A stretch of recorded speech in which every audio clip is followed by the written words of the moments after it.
नमस्कार सबैजनालाई। आज मैले खुट्टा सुन्निने बारेमा कुरा गर्छु।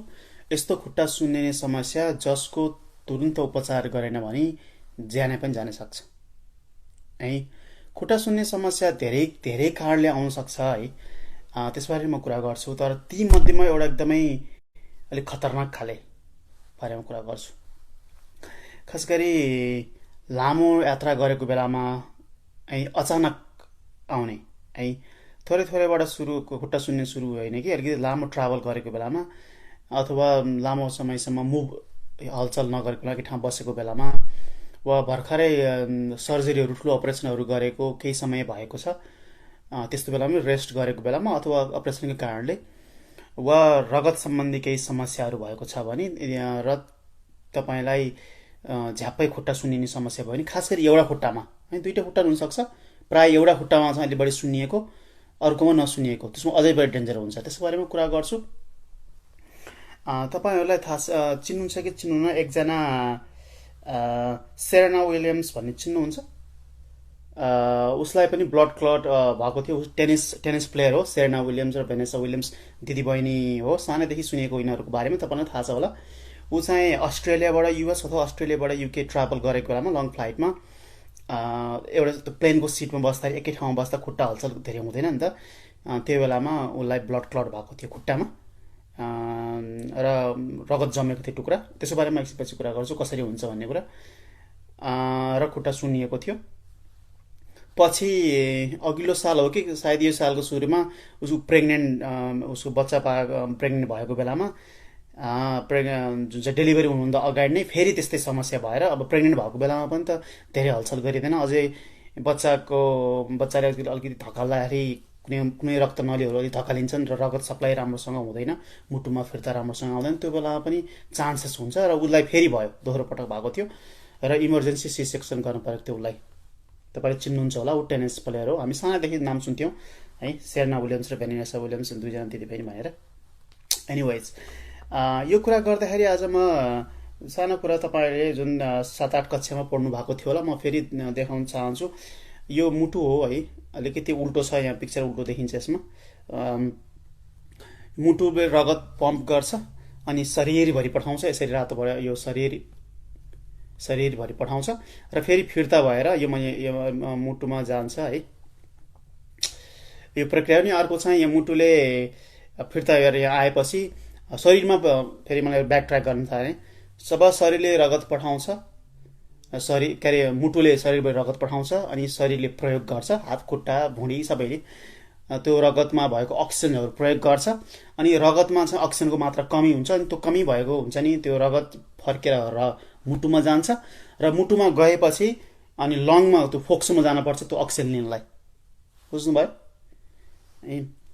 रगत यहाँबाट फर्केर प्रयोग भएर आएपछि मुटुमा जान्छ अनि मुटुबाट गएर फोक्सोमा जान्छ, अनि हामीले सास फेरिन्छ नि, सास फेरेको गएर फोक्सोमा हुँदै ठ्याक्कै मुटुबाट आएको रगतहरू ठ्याक्कै त्यहाँ हुन्छ, बिचमा जोडिन्छन् रक्तनलीहरू, अनि त्यहाँबाट ग्यास एक्सचेन्ज त्यो अक्सिजन लिएर रगत फर्केर अनि मुटुमा आउँछ। तपाईँले पढ्नु भएको थियो होला है, मुटुको रगत फोक्सोमा जान्छ। ओके, त्यो जो कुरा जान्नु जरुरी छ यहाँ मैले भन्दै गर्दाखेरि अन्तिममा। एनिवे, फेरि मैले भन्न चाहेँ, सुरु भनेको थिएँ, खुट्टा सुन्निने समस्या, फोङफोङती फुल्ने समस्या धेरै किसिमले हुन्छ।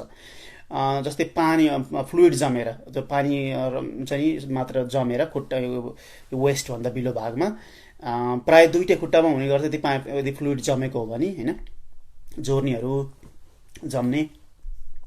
यदि तपाईँको मुटुको समस्या छ भने, हार्ट फेलियर, कार्डियोमायोप्याथीहरू छ भने, अथवा लिम्फेटिक सिस्टम लिम्फेडेमिया भन्छौँ, किडनीको समस्या छ भने, लिभरमा सिरोसिसको समस्याहरू छ भने होइन, अझै तपाईँ ओभरवेट हुनुहुन्छ भने वा अन्य विभिन्न कारणले खुट्टा सुन्निने गर्छ। प्राय दुईटै खुट्टामा सुन्ने गर्छ, बराबर हल्का यसो छाम्दाखेरि यसो डिम्पल बस्छ है। अर्को कारण सुन्निने भनेको थोरै एरियामा सुन्ने भनेको जोइन्टमा चाहिँ हार्ट जोर्नीमा समस्या लडेर अथवा हुन्छ नि त्यो बाथहरू समस्या, रिमेटेड आर्थराइटिस, गाउट, कुनै कुराले हुनसक्छ।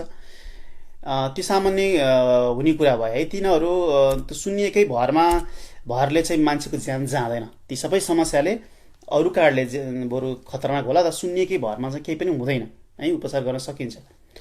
तर मैले आज भन्न खोजेको डिप भेन थ्रम्बसिसको बारेमा हो। म एउटा पिक्चर देखाउँछु जसले गर्दा तपाईँलाई बुझ्न सजिलो हुन्छ।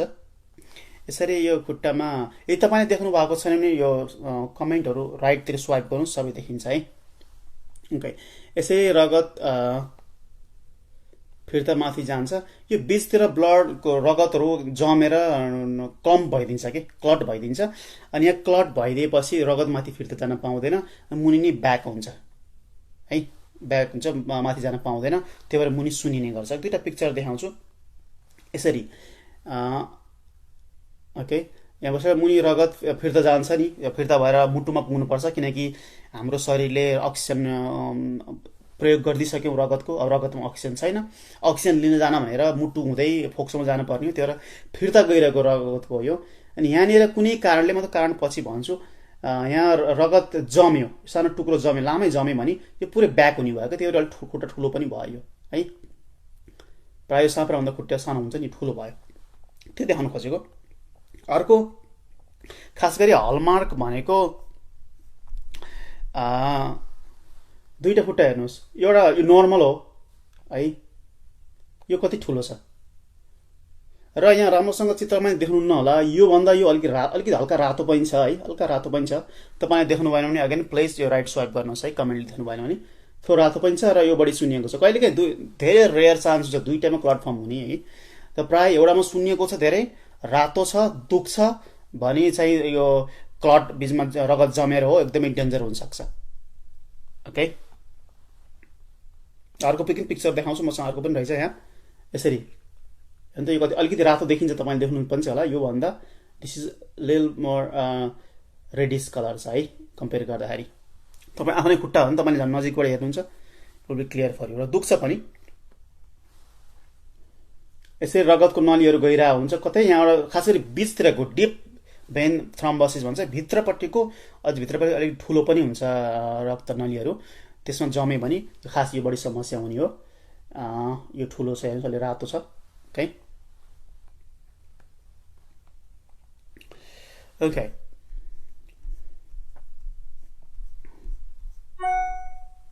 अब लक्षणहरू म फेरि दोहोऱ्याउनु पर्छ। आज उद्देश्य नि त्यही हो, तपाईँहरूलाई डिप भेन थ्रम्बसिसको बारेमा बताउने है। फेरि म सुरु गर्छु, फेरि म लक्षणहरू भन्छु। प्राय एउटा खुट्टामा बढी सुनिने, अघि मैले भन्जेँ है, र दुख्ने, यो काफ भन्छ नेपालीमा। काफलाई के भन्छ म बिर्सेँ हो। काफमा बढी हुन्छ यो है। अलिकति क्राम्प भयो जस्तो, स्वर भयो जस्तो अचानक हुन्छ। यो सुस्तो हुने होइन, अचानक हुने हो। खुट्टा सुनिन्छ, मैले देखाइसकेँ। अलिक रातो हुन्छ, अलि छाम्दाखेरि अलिकति तातो पनि हुन्छ। दुईवटा खुट्टा आफैले छाम्नुहोस्। एउटा खुट्टा भन्दा जुन चाहिँ सुनिएको खुट्टा हो, यो खुट्टा हो। यो भन्दा यो खुट्टा रातो तातो है, त्यो हुन्छ, त्यो ध्यान दिनुहोस् है। त्यो खुट्टा सुनियो है, सुनिएर के भयो त भन्ने प्रश्न आउला। अघि मैले भने चाहिँ त्यो क्लट जम्छ टुक्रा, अनि त्यो टुक्राबाट सानो एउटा भाग निस्किन सक्छ कि। सानो निस्किन त्यो ट्राभल गर्दै गर्दै गर्दै माथि माथि गएर मुटुमा आउँछ पहिला। अनि मुटुबाट चाहिँ त्यो रगत अक्सिजन लिन फोक्सोमा जानुपर्छ, किनकि हामीले ब्रिथ गरेको अक्सिजन त फोक्सोमा गएर त्यो रगतमै गएर एक्सचेन्ज हुने, त्यसको लागि हामीले सास फेरेको। अनि फोक्सोमा जानुपर्छ। फोक्सोमा जाँदाखेरि गएर उसले त्यो क्लट हुनाले गएर ब्लक गरिदिन्छ। यहाँ कतिको फोक्सो देख्नुभएको छ राम्रोसँग है। यसरी रगत हुँदै हुँदै माथि जान्छ, ट्राभल गर्छ। अनि कतिवटा टुक्रा, कतिवटा ब्लडको टुक्रा जमेको छ, त्यो अनुसार नै फरक पर्ला होइन।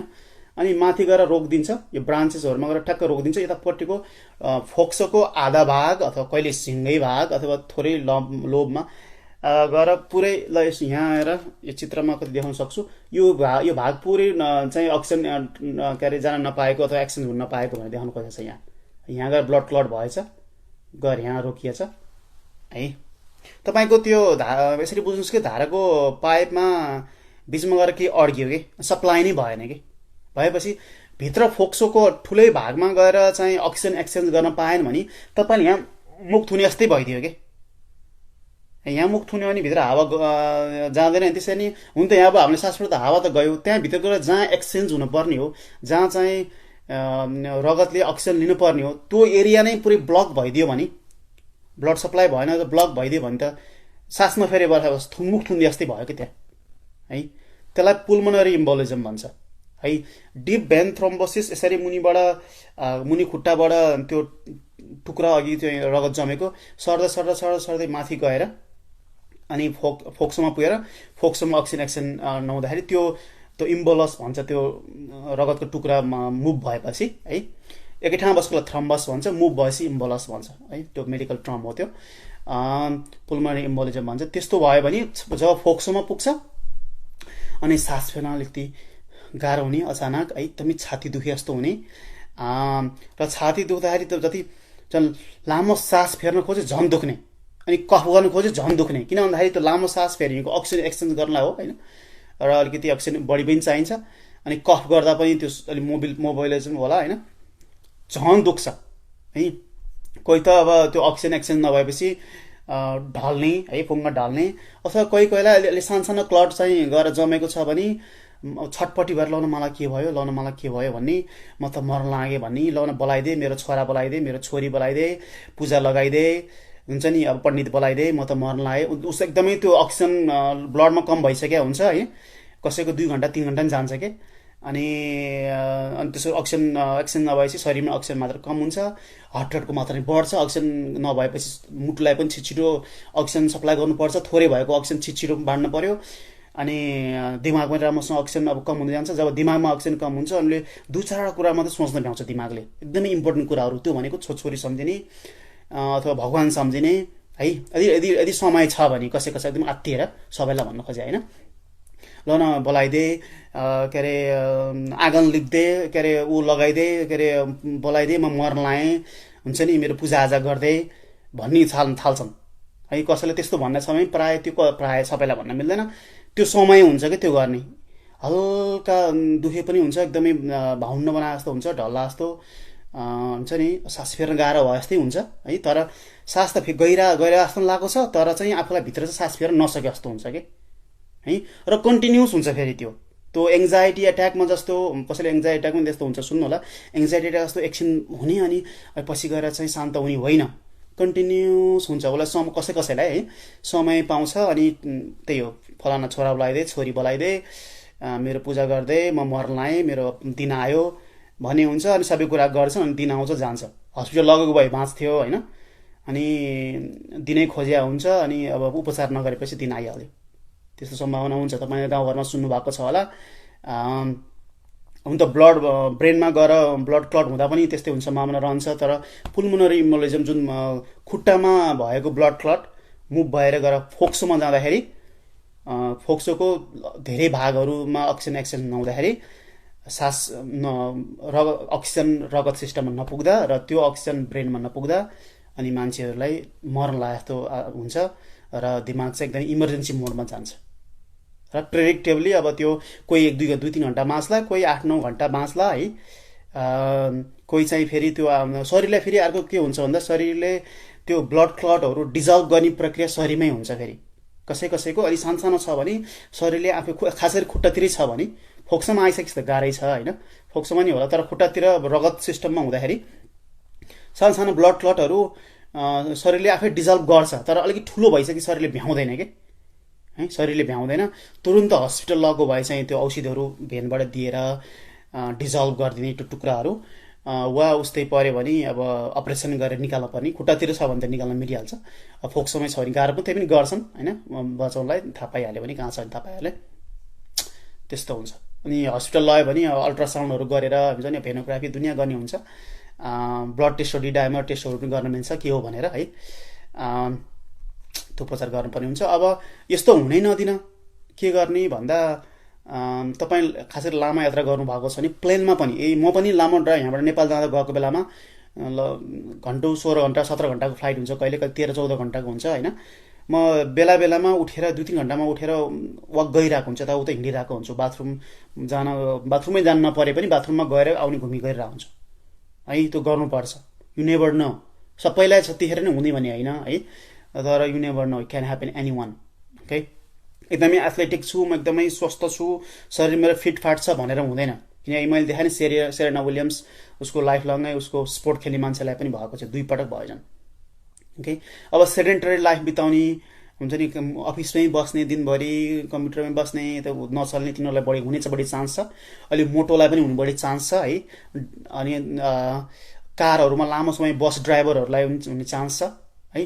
बरु खलासीलाई हुने कन्डक्टर हुने चान्स कम छ यो चान्सको हिसाब गर्दाखेरि। अलराइट, एकदमै सिरियस कुरा हो, मैले कतिको बुझाउन सकेँ। अर्को पटक म छुट्टै टपिक लिएर आउँछु। आज यति नै भने प्लिज यो भिडियो सेयर गर्नु होला।